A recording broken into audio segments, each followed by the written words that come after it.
Hi everyone, welcome to the English conversation. Our topic for today is cities, and we are going to talk about 3 Spanish and 3 German cities that we chose. Yes, exactly. And we hope to give you some maybe tips and to give you a broader impression of Germany and Spain. Okay, so let's start. Yes, I'm going to talk about San Sebastian, which is in the north of Spain, as you can see in the map, in the northeast. It's in the Basque country. As you know, in Spain we have different autonomous communities, and also some of them have, or they want to have, some independence. So the Basque country is one of these. And in Euskera is called Donostia, San Sebastian, which is in their language. Now I'm going to talk about some places where you can go if you visit it. Well, first of all, I haven't gone there, but I really want to. My brother and my mother went there on holidays, and they told me it was amazing. That's why. And well, the first, it has a lot of beaches, as Spain has, but the beaches from the north are different from the south. For example, here in the north, we have mountain and sea, and it's in the Cantabrian Sea, San Sebastian. So the water is cold. It's not, the people don't go only to sunbathe or to have a bath, also to do more activities concerning the mountains. So this beach, it has the promenade, and it ends in the Royal Palace of Miramar, which is of English style. And as you can see in the picture of the left, there is an island in the center, and it's called Santa Clara. So you have nice views from there, and you can go by boat to this. There are like trails also there, and well, as I said, the sea is the Cantabrian. And then the next, well, the Royal Palace, as you can see on the right. And then we are in Spain. We have a lot of cathedrals. You must know this because I will talk about in every place about each cathedral. And this is called the Good Shepherd Cathedral, and it was built in the 9th century, and is the most important religious temple of the, like, in the south, and it's in the south of the old town, and it's neo-Gothic style, and it's located in the neighborhood called the Romantic Center. And it's called like this because of the 19th century, and it is in the, like, you have there the also the Gipuzkoa Square. Gipuzkoa is in Basque, and there are a lot of gardens, and also the council building is located there. So it's all together in the old town, in the romantic. And then also the old town, you can see the picture on the left, and is the most, the people say, the charming neighborhood. And they recommend to start in the Mayor Street, the route. And then there is a basilica called Holy Mary of the Chorus, and you can see it there, which is also very important, with a Baroque facade. And we have also the Constitution Square there, and there are a lot of balconies that they are there from the time that it was a bull ring, because the bullfighting was there. So there are the balconies that were at that time to see the bullfighting. They remain there, so it's like, yes, kind of historical. And yes, and what the most people like, of course, eating, the gastronomy. They have pinchos, which are kind of tapas. So they do a tour of pinchos. So you go from bar to bar, and you practically have lunch or have dinner with this. And these pinchos, they have mainly, well, from everything, but a lot of fish because of Spain, and also because of the sea. So my mother told me they are very big. So when, like, you maybe eat or you have lunch with two of them. So yes, and well, you can order also, there are like offers that you can order like a pincho and a drink, and it's less expensive, because it's very expensive, San Sebastian, because it's very touristic. Okay. Yes. And also there are different months with very nice views. And one is Iweldo. So there is a funicular that goes up to the to the top, and you can see the views when you go like up of everything. So they recommend it a lot, and it's one of the it's the oldest in Basque Country. So to go up, and the Monte Urgul, it also has fantastic views, and it has a castle, and also it has like a statue of Jesus. I don't know if you can see it on the left, like Here? it's yes, like there is a statue and it's of the Jesus, and it's 12 meters high. Oh, wow. So it's also amazing, more or less. Like we have the views on the sea. That's why I really Yes. love this city. Well, I haven't been there, but I really want to go there. Yes. Okay. Okay. And to finish, there is one important thing, which is the comb of the wind. The artist, Chihida, he built it because he said that he wanted the sea to enter to the city already combed. So the sea enters through these three combs, and it enters like this. So it was like his theory, and it sometimes with the wind it makes sounds. So it's really nice to go. And also, of course, in Spain we have a lot of markets. You must know also this, and this is one of the markets, the Brexa market there. And mainly, yes, we have a lot of vegetables and fruits, and also fish. Okay, so now to the first German city. I choose Bremen because I wanted to choose some cities where you maybe haven't been to. I don't know, maybe some of you have been in Bremen, others not. As you can see on the map, it is on in the north of Germany, but not at the sea. So this is the city.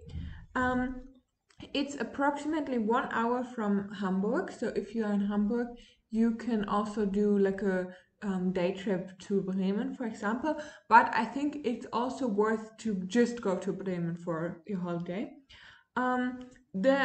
It is the 11th biggest city in Germany. It has 570,000 inhabitants. But what's actually more interesting is that it is the smallest Bundesland, the smallest Exactly. state in Germany. So this is only the city, and this small part is also part of the state Bremen, not of the city, but of the state, because this is called Bremerhaven. So it's the port for the city Bremen, because this is at the sea, as you can see, but Bremen itself is not. This has also something to do with the history when Germany was divided into the different military occupation areas and so on. And I believe that this was the port for the American soldiers. So this is why this is like a special area. Okay, but let's talk about the city. As you can see here, these are maybe the most famous representatives of the city Bremen, because there's a famous fairy tale. I don't know if you know it or if you know it. The English title I found out is The Town Musicians of Bremen.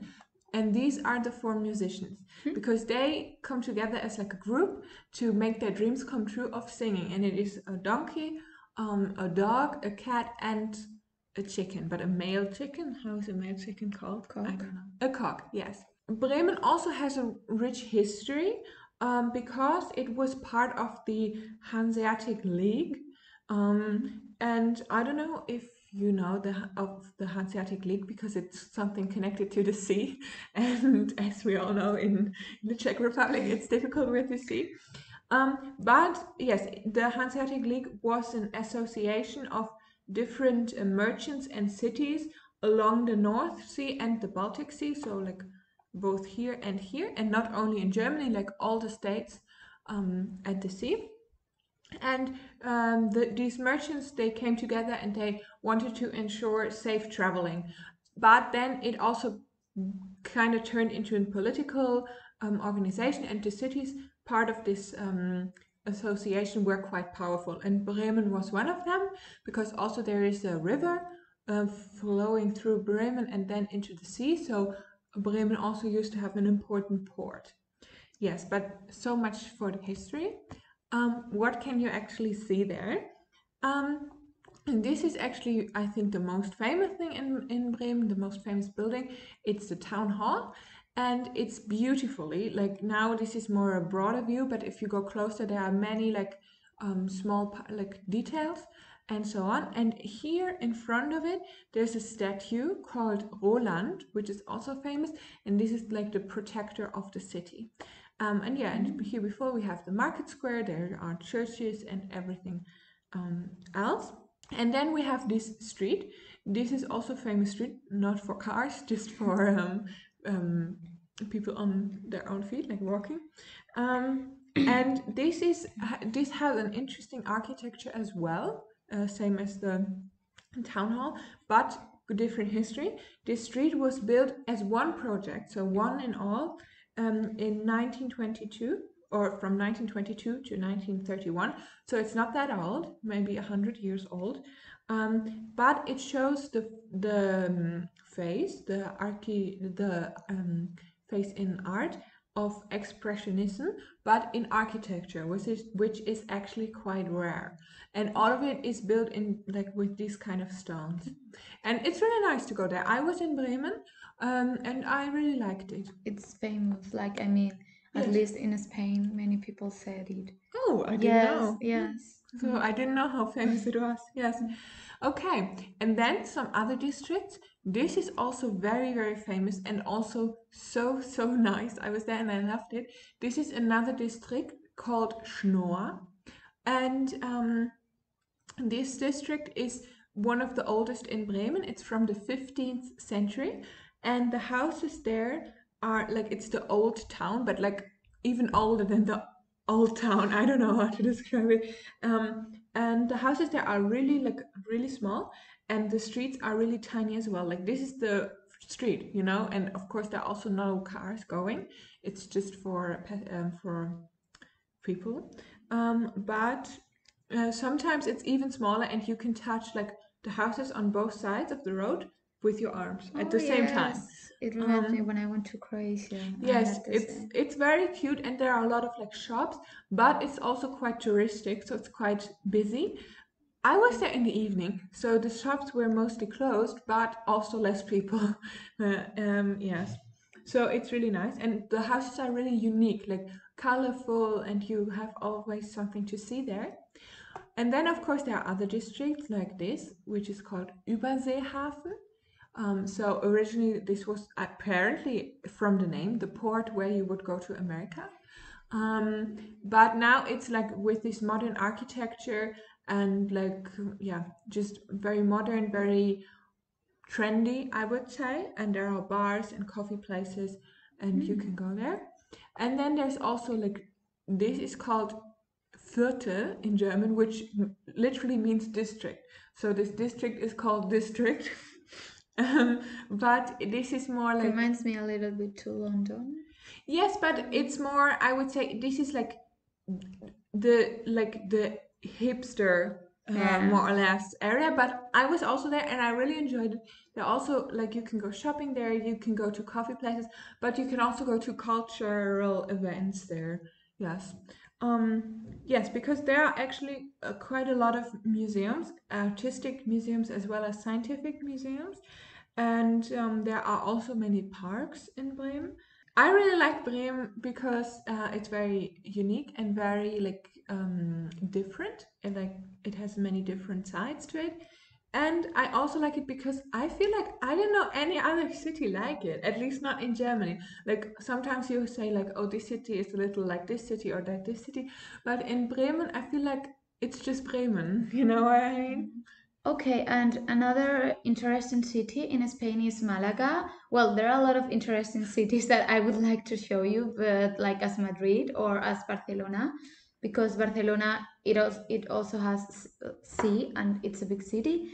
But I think it's very good to show you the north and the south of Spain too, because it's where the most people go like on holidays. So Malaga, as you can see, is in the south of Spain. and it's in the Mediterranean Sea, so the water is warmer, so more people go on holidays there. And well, concerning the beaches, in different of the Basque Country on the north, as you can see, there are a lot of palms there. There are typical trees on the south of Spain, and it's dry, like the climate is drier. So as you can see, there is not much mountain and green. So it's mainly if you go is to the beach, and that's everything, because also it's very hot there. So yes, it's worse. And it has a fortress, a very important fortress, and is the most touristic thing. And it was built in the 11th century by the Arabs. This has to be with the history, and because it was defended by the Muslims against the Christians. And it has a lot of courtyards, fountains, and beautiful gardens. And there it also has a beautiful view on the sea and on the port of the of Malaga. And also the Gibralfaro Castle is very important, and it was built next to the fortress to protect the fortress in the 14th century. And it has also a very nice view of Malaga and the sea from the walls.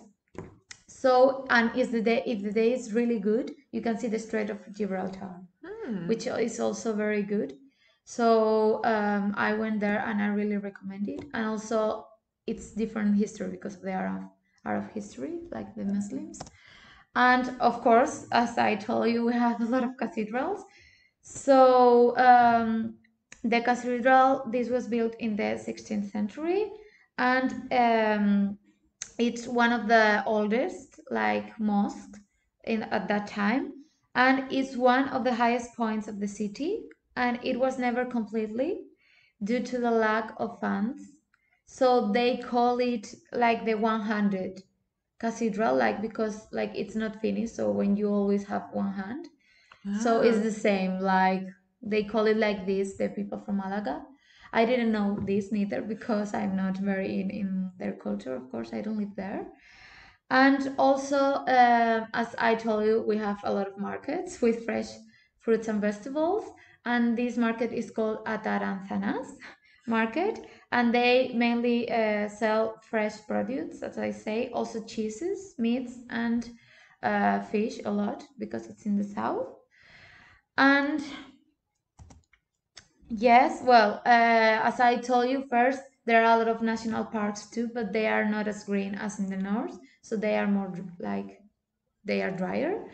And also very, very interesting thing is the King's Path. It is very well known worldly. It's true, many people go only to Malaga to do this. And it's a hiking trail, and it's considered the most dangerous in the world. But before, now not, because as you can see in the picture on the left, it's protected, for people to hike. But before it was not, so only the bravest people did it. I've never been there because with my family they didn't want, but I really want to come back and do it with my friends if it's possible. And it's more than 100 meters above the ground level, so I think it's a really nice and challenging experience. And also the caves of Nerja, they are very, very important too. I was there, and they were discovered in 1959, but by chance. And they have one of the tallest and widest columns in the world.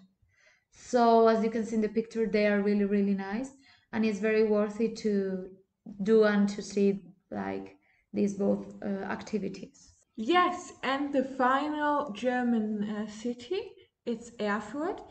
Maybe you have been there because it used to be East Germany and it's quite close. As you can see here, it's here. And yes, we are more or less here, I suppose. So it's not that far. But to be honest, I feel like in Germany, Erfurt is not really considered like one of the cities you travel to.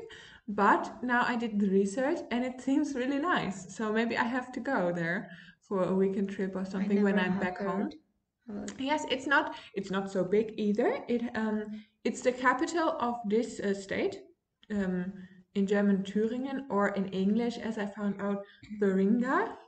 Very strange name for me, but well. And yeah, this is how it looks like.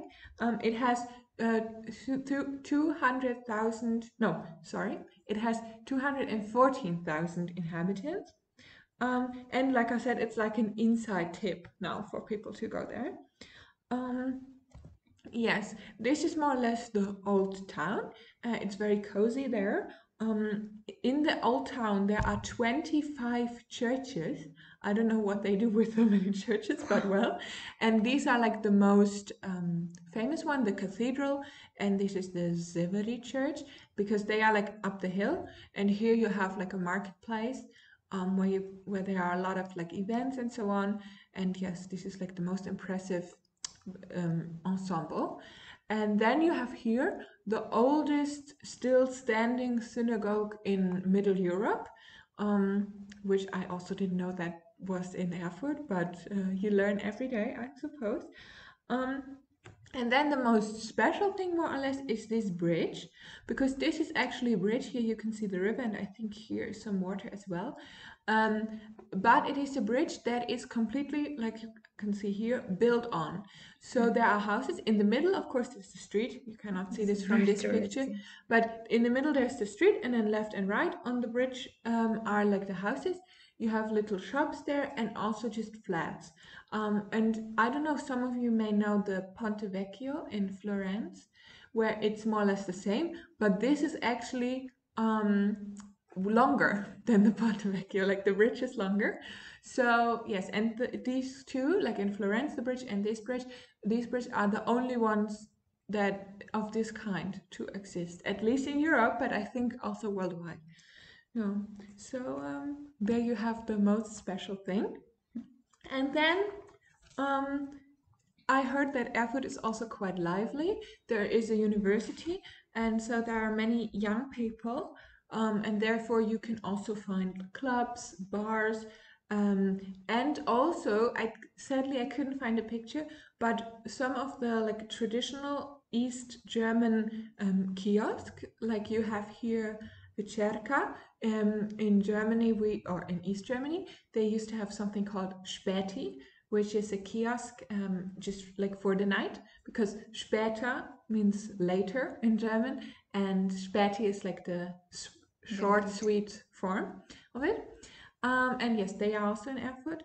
And Erfurt used to be the city of flowers in the beginning of the 19th century, like a lot of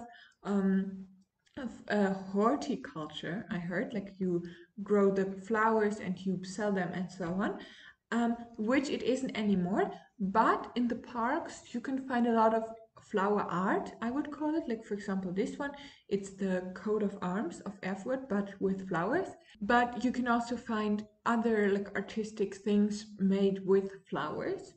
And then here you can see the cathedral festival, if you translate it, and you can see theater plays or music in front of the cathedral, because Erfurt also has quite a lively music scene. So you can hear a lot of like smaller bands and singers perform in the bars and clubs of Erfurt. And yes, I don't know if some of you have heard of Clueso. He's like the most famous musician from Erfurt, but he's famous in Germany, but also not that famous. So yeah. Yes, and Erfurt is also surrounded by nice nature and by forests, so you can go also around the city to hike or to do some sports. And actually, the reason that I know Erfurt is because there the children's channel on TV gets produced. So we have like the national children's channel, and it has its studios in Erfurt. So my favorite TV series as a kid was filmed there. So this is how I know it. This is how you are connected. Yes. To this Yes. city. Okay, so that was Erfurt. And yes. I think this was the video. We Yes. hope that you enjoyed it and that you maybe learned something about new about one of the cities. Yes, and if you go there, like to some of these places, now you can be guides. Well, because you know some facts. yes. All right. So we will see you in another video next week. And yes. Bye. Bye.